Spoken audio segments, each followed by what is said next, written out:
Hello guys, welcome to all of you in this video. स्वागत है आप सभी का इस वीडियो में। और आप जानते हैं कि पाटलिपुत्र यूनिवर्सिटी में जो पीपीयू यानी पाटलिपुत्र यूनिवर्सिटी में जो पीजी का एडमिशन चल रहा है उसका एग्जैक्टली सेकंड फेज चल रहा था। और इस सेकंड फेज के एडमिशन पे कह सकते हैं कि ग्रहण लग गया, एडमिशन का फेज ही रुक गया।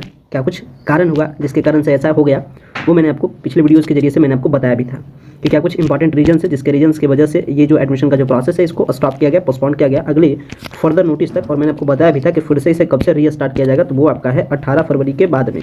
लेकिन अब ये जैसे ही ये मैसेज आया स्टूडेंट्स के पास, तो स्टूडेंट के पास एक मैक्सिमम कन्फ्यूजन क्रिएट हो गया कि जिनका सेकंड फेज में एडमिशन हुआ है क्या उनका एडमिशन कैंसिल हो जाएगा, क्या जिनका फर्स्ट लिस्ट में आया है उन पे इफेक्ट पड़ेगा। तो आज के इस वीडियो में हम लोग इसी टॉपिक पर डिस्कस करेंगे। मैं अपने सीनियर्स प्लस अपने जो सारे ऑपरेटर्स थे उनसे मैं डिस्कस करने के बाद इस चीज़ को मैं आपके सामने डिस्कस कर रहा हूँ कि क्या कुछ आप पे ये इफेक्ट डालेगा और क्या कुछ इसके एक्सपेक्टेशन से कैसे ये आपको प्रभावित करेगा, इसके बारे में आज के इस वीडियो में जानेंगे। सो गाइस, वीडियो को स्टार्ट करते हैं। और ये जो पोस्टपोन्ड हुआ एडमिशन का प्रोसेस, ये आपको एग्जैक्टली इसका जो नोटिस है वो नोटिस ऑफिशियल नोटिस था। इसके बाद पेपर के कटिंग में इसका इन्फॉर्मेशन आया और ये कंफर्म हो गया कि एडमिशन का प्रोसेस पोस्टपोन्ड हुआ है। इसके बाद क्या हो गया कि ये एग्जैक्टली जो नोटिस है वो आपको 11 फरवरी को ही कह सकते हैं कि 11 फरवरी को ही 11 फरवरी को नहीं बल्कि 12 से 13 फरवरी को नोटिस को सर्कुलेट कर दिया गया। इसके बाद क्या हुआ कि एडमिशन का लास्ट डेट 13 फरवरी तक था। तो जैसे ही जो स्टूडेंट्स का अलॉटमेंट आया था वो एडमिशन के पोर्टल पर जाते हैं और एडमिशन अपना लेने के लिए जो लिंक पर क्लिक करते हैं तो वहाँ दिखाता है लिंक एक्सपायर ऐसे करके एक मैसेज आता है। इसका मतलब है कि जो भी स्टूडेंट्स का एडमिशन हुआ उनका एडमिशन तो हो गया था, लेकिन जो स्टूडेंट्स फिर एडमिशन लेना चाहें जिनका अलॉटमेंट आया हुआ था उनका एडमिशन नहीं हुआ। ये दोहरी ऐसी नीति नहीं होगी बल्कि कुछ इसमें पॉलिसी लाया जाएगा। सबसे पहले मैं अगर एक करके फेज बाय फेज में बात करूं तो बात को सही से समझिएगा, एक करके मैं बता रहा हूं ताकि कन्फ्यूजन नहीं हो। सबसे पहले जिनका भी एडमिशन फर्स्ट लिस्ट में हुआ है उनका एडमिशन सेफ है, उसके लिए किसी भी प्रकार का आपको मन में डाउट नहीं होना चाहिए। ऐसा नहीं कि पूरे एडमिशन के प्रोसेस को ही समाप्त कर जाएगा, ऐसा किसी भी प्रकार का प्लानिंग यूनिवर्सिटी का नहीं है। क्योंकि अगर ऐसा प्लानिंग होता तो फिर ये पूरे प्रोसेस को खत्म कर देती और इसके रिगार्डिंग नोटिस लाती, लेकिन ऐसा कुछ यूनिवर्सिटी अपने नोटिस के जरिए से इन्फॉर्म आपको नहीं की है। तो ध्यान रखिएगा, ऐसा कभी नहीं होगा। फर्स्ट फेज में जिनका भी एडमिशन है उनका एडमिशन सेफ है। अब सेकंड फेज के बारे में डिस्कस करते हैं। जिनका सेकंड फेज में हुआ उनका अलॉटमेंट आया था, अलॉटमेंट आने के बाद एडमिशन का डेट जो था वो था आपको 13 फरवरी। इसमें मेनली दो टाइप के स्टूडेंट्स थे। ये जो 13 फरवरी को जो अलॉटमेंट आया इसमें मेनली दो टाइप्स के स्टूडेंट्स थे। मतलब 13 फरवरी तक जो एडमिशन लेना था सेकंड फेज में, इसमें मेनली दो प्रकार के स्टूडेंट थे। एक ऐसे प्रकार के स्टूडेंट्स थे जो पहले से अप्लाई करके रखे थे, यानी एक ऐसे स्टूडेंट्स जो पहले से अप्लाई करके रखे थे, यानी फर्स्ट फेज में अलॉटमेंट नहीं आया वैसे कैंडिडेट। और एक थे कि फर्स्ट फेज के बाद अप्लाई किए, यानी बेसिकली दो प्रकार के दो टाइप के स्टूडेंट्स थे। एक जो फर्स्ट फेज से पहले अप्लाई करके रखे थे और एक फर्स्ट फेज के बाद अप्लाई किए। जो सारा प्रॉब्लम क्रिएट होगा वो ऐसे स्टूडेंट्स के लिए होगा जो सेकंड फेज के लिए अप्लाई किया, यानी बेसिकली फर्स्ट फेज पहले से अप्लाई करके नहीं रखे थे, डायरेक्टली अप्लाई किए 2 फरवरी से जो पॉलिसी था 2 से लेकर के 7 तक इस फेज में अप्लाई किए, न्यू एप्लीकेशन सबमिट किए। प्रॉब्लम उनको होगा, ध्यान रखिएगा।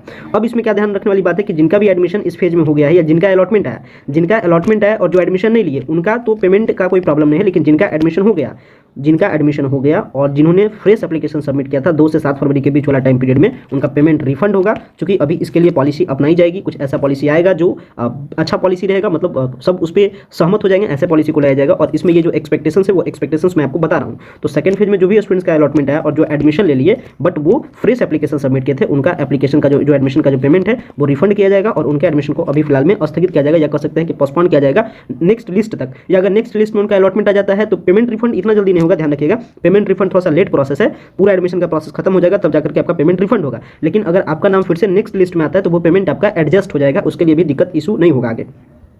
तो कहने का मतलब है कि जो स्टूडेंट्स सेकंड फेज के लिए अप्लाई किए थे यानी फ्रेश एप्लीकेशन सबमिट किए थे, पहली बात ध्यान रखिएगा डायरेक्टली उन पे इफेक्ट होगा।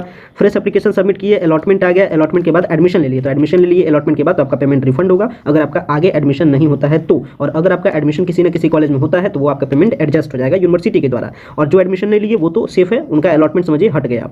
और जो कैंडिडेट का फर्स्ट फेज में अप्लाई किए थे, फर्स्ट फेज में अलॉटमेंट नहीं आया, मतलब जो कैंडिडेट पहले से अप्लाई करके रखे थे लेकिन फर्स्ट फेज में उनका अलॉटमेंट वगैरह कुछ भी नहीं आया था, अलॉटमेंट नहीं आया था। इसके बाद सेकंड फेज में उनका अलॉटमेंट आया, एडमिशन लिए, तो उनका एडमिशन सेफ है, उसमें भी किसी भी प्रकार का डाउट नहीं रखिएगा। बेसिकली ये जो सारा काम हुआ है वो वैसे स्टूडेंट्स के लिए हुआ है जिन्होंने यानी जिन्होंने पहले अप्लाई नहीं किया था, सेकंड फेज में अप्लाई किया, परसेंटेज ज़्यादा था, उनका अलॉटमेंट आ गया, उनके लिए प्रॉब्लम हुआ था। तो ऐसा आगे का होने वाला जो एक्सपेक्टेशन है वो कुछ इस तरीके से होगा। लेकिन अब आगे की क्या कुछ प्रक्रिया है, आगे की प्रक्रिया के बारे में भी थोड़ा सा डिस्कशन कर लेते हैं। अभी जो आगे का जो प्रोसेस है, इस प्रोसेस में क्या होगा कि आपका जो भी स्टूडेंट्स का एडमिशन जो भी स्टूडेंट्स का कैंसिल वगैरह होगा या एडमिशंस वगैरह पोस्टपोन होगा, यानी एडमिशंस को रद्द किया जाएगा, एडमिशन रद्द किया जाएगा, ध्यान रखिएगा एडमिशन रद्द किया जाएगा। तो अब जो थर्ड कट ऑफ लिस्ट आएगा वो बेसिकली दो टाइप से आएगा, एक ऐसे जो पहले अप्लाई करके रख चुके थे और एक ऐसे जो फ्रेश एप्लीकेशन सबमिट किए। जो फ्रेश एप्लीकेशन सबमिट किए उनके लिए कुछ अलग कट ऑफ होगा और जो स्टूडेंट्स पहले से एप्लीकेशन सबमिट करके रखे हैं उनका कट ऑफ कुछ अलग होगा।